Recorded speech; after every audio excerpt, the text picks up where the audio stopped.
xibaar yu wér te wóor ca tàng-tàng ba abonnez-vous pour ngeen di mën di jot suñuy vidéo. jërë ngeen jëf ci ànd gi ak ñun ci chaîne bii di Buzz 221 HD dañ koy door rek ci mbirum Pape Cheikh Diallo Sall Mbaye mi nga xam ne daan nañ ko ciy jàpp wala Saliou Mbaye ñu naan ko Sall moom mi day ñu ngi ko jàppee ca Nioro gendarmerie nationale moom mi nag daal kon daan na amalaat beneen coup bu am solo loolu ci enquête bi nga xam ni moom la ñuy wax ci mbirum borom ñaari tur yi loolu nag daal kon ñu daal di démantelé ab réseau bu mag bu yëngu ci mbirum borom ñaari tur yi waaye tamit ci wàll li nga xam ne moo di sida brigade de recherche bu Kër Massar moom mii day jamono ji kon brigade territoriale de Nioro ci commandement wu adjudant chef Souleymane Thior ñoom ñii kon ñu daal di jàpp tutukër bii di Saliou Mbaye moom mi ñu naan ko Sall ginnaaw éclatement affaire Pape Cheikh Diallo boobu ak Djiby Dramé ak ñi nga xam ne ñoom la àndaloon Sall mii dafa quitté woon fi nga xam ne moo di Dakar ngir nag daal di laqatu ci ca département bu Nioro région de Kaolack bu ñu sukkandikoo ci source Seneweb nag daal moom mii da doon xaar ab moment bu favorable ngir nag mu daal di jaar ci frontières yi ngir daal di dem ci territoire bu Gambie. ginnaaw bi nga xamee ni seen collègue yu brigade de recherche yu Kër Massar yi kon daan nañu alerter brigade de recherche bu Nioro ñoom ñi nag daal kon daan nañu localiser fugitif bi ci quartier bu Nourou Laye ci foofu kon fa lañ ko interpellé ci li nga xam ne kon moo di le soir di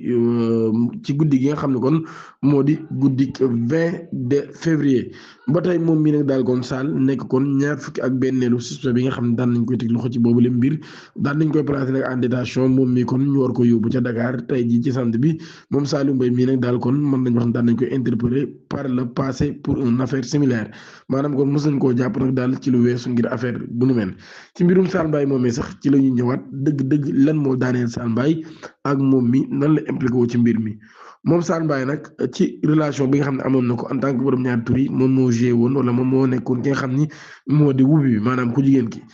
comme niñ ko waxee wubi love story et audio explosif ce qui a fait tomber le tiktokeur Sall Mbaye sous le coup d'un avis d'arrestation émis par la brigade de recherche BRD Kër Massar ci mbirum affaire bi nga xam ne nag moo di affaire Pape Cheikh Diallo ak ñi mu àndal moom célèbre tiktokeur bii nag daal di Sall Mbaye wala Saliou Mbaye ñu naan ko Sall moom mii daal dañ koy interpellé jamono bi nga xamee ne am na ñaar fukki at ak juróom-ñett maanaam 28 ans moom mii nag daan nañ koy jàpp kon bi 21h50 jotee ca quartier Nouroula ci commune bu Nioro jamono bi nga xamee ne daal kon comme ni ma ko waxee mi ngi doon jéem a daw dem ca Gambie ay preuve numérique yu doy waar loolu lañu am ci moom bu ñu sukkandikoo ci libération nag daal moom mii dañoo jot ay message am ak ay audio yoo xam ne moom moo ko incriminé ci loolu nag daal mu nekk ay élément numérique yuy wane ab love story boo xam Sall Mbaye ci boppam doon na ko dund ak kenn ko xam ne am na feebar bi ñu wax VIH sida loolu nag daal di confirmer kon bokk gi nga xam ne bokk na ko ci groupe boobee nga xam ne dañu jëm ci wàllu borom ñaari tur yi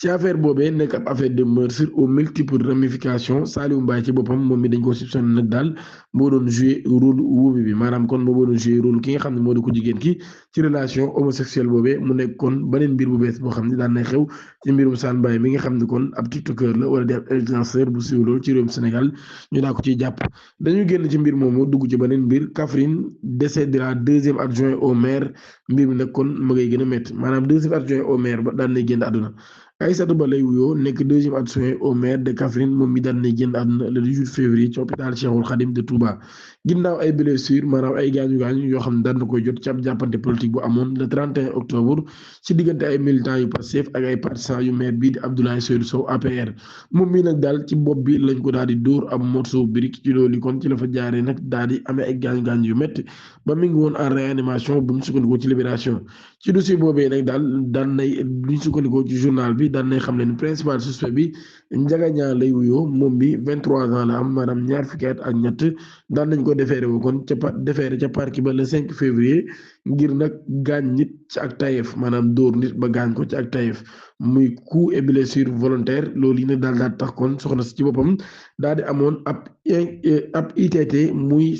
incapacité temporaire de travail bu toll ci 90 jours ci loolu nag daal kon moom xale bi daan nay gis kon situation judiciaire am di gën a metti loolu ginnaaw bi nga xamee ni ndaw si ci boppam daan nay génn àdduna te moom mi nga xam ne moo def lu ñu mel tey jeudi ci boppam rek lañ ko waroon atte waaye nag daal nga faatu gi nga xam ne ndaw si daan na koy faatu nag mën naa gën a alourdir charge yi nga xam ni daan nañ koy teg contre moom mu nekk nag beneen mbir bu doy waar loolu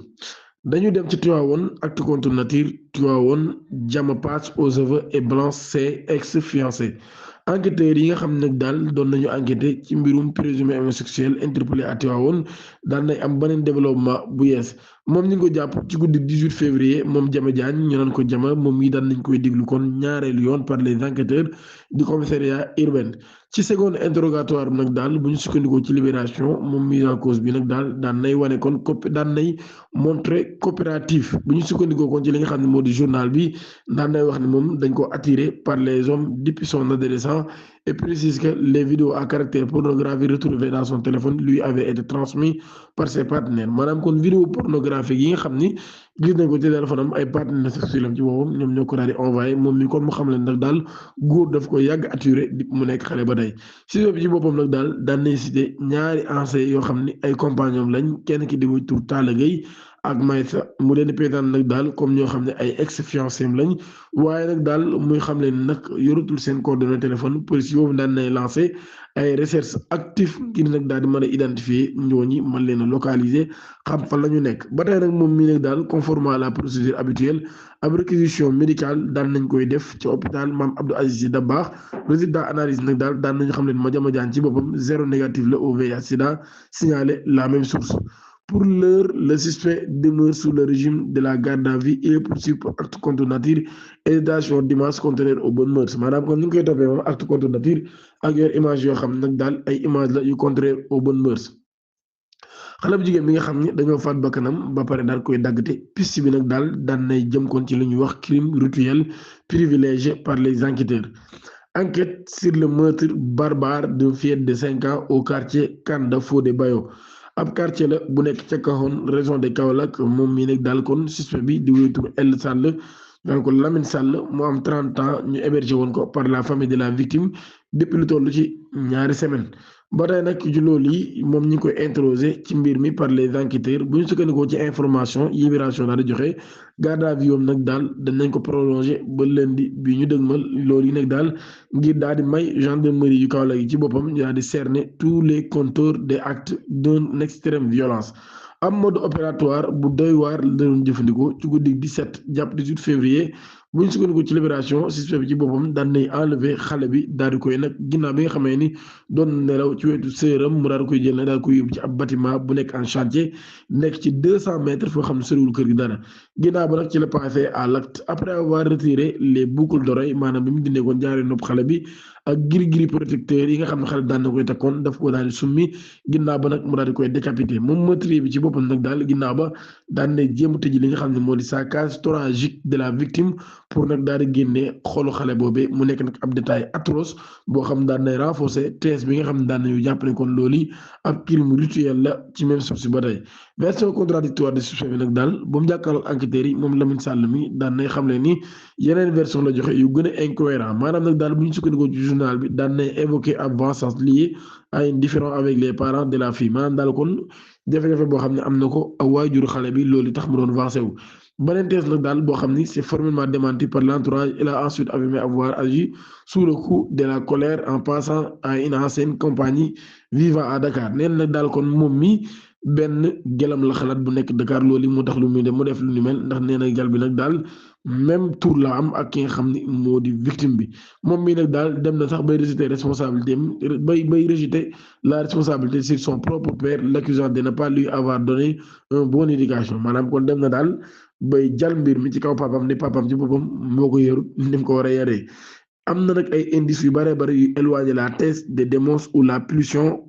incontrôlée. Lamine Sall était totalement lucide au moment de son acte. Par ailleurs, l'absence constatée d'abus sexuels oriente définitivement les recherches vers une mobile mystique ou sacrificielle étrayée par le déploiement d'objets rituels gris-gris avant la mise à mort, reprend le quotidien d'information.